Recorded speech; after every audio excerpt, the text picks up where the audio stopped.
Diqqat, shoshilinch xabar. Kipr klubi prezidenti otib ketilgani haqida xabarlar tarqaldi. Assalomu alaykum hurmatli tomoshabin, siz Guli TV qisqa xabarlar kanalidasiz. Kanalimizga xush kelibsiz. Yurtimizda va jahonda sodir bo'layotgan eng so'nggi va dolzarb xabarlardan doimo birinchilardan bo'lib xabardor bo'lib turishni xohlasangiz, kanalimizga hoziroq podpisatsiya tugmachalarini bosib, videolarimiz davomida bordona like tugmachasini bosib ketishni ham unutmang. Knews portali Kiprning Karmiotessa futbol klubi prezidenti Stavros Demastianos Limassol avtomagistralida otib ketilgani haqida xabar berdi.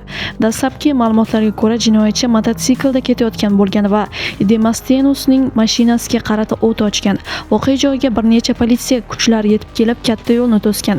Huquq-tartibot idoralari qotillik qasddan sodir etilganini tasdiqladi.